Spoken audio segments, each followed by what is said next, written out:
next takedown we're going to get into is inside trip laces down. Now what this is off of him countering me when I get a hold of that inside single that we worked on in Journeyman 1. So we're going to go back to this front headlock that we've been working on.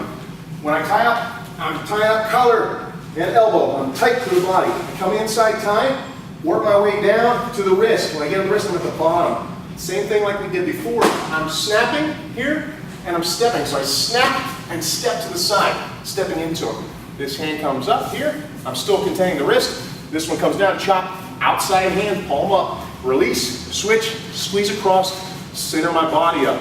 Now this is very important. I'm going to do a throw by here, and it's important to understand when I throw him by, I'm not turning my shoulders. I'm going here.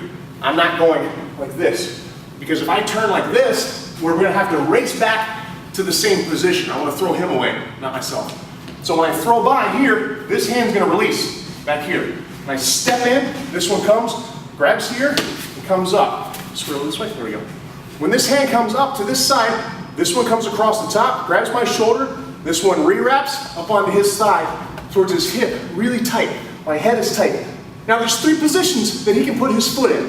1 close to me, 2 back side by side where we covered for the double, and 3 far away, which we'll get in later. So he puts his legs down far, right in between mine right there. I know in my head right now that I have to switch to my inside trip, laces down. Look at my grip change here. I go from here to the hip and to the leg. This right leg is going to come inside now, laces down, and drop.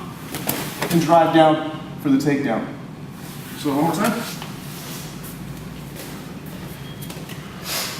Start out, collar and elbow, I work inside control, straight down here.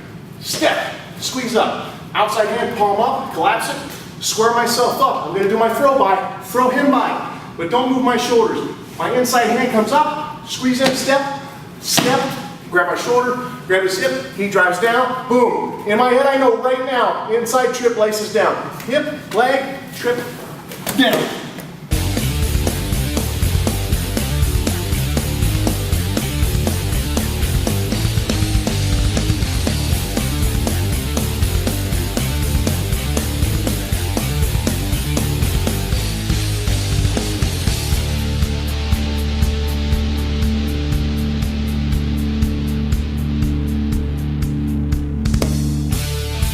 Moving on into our ground transitions, we're sticking with the old school catch-as-catch-can techniques here. The first one we're going to focus on is a sit-out from a front headlock.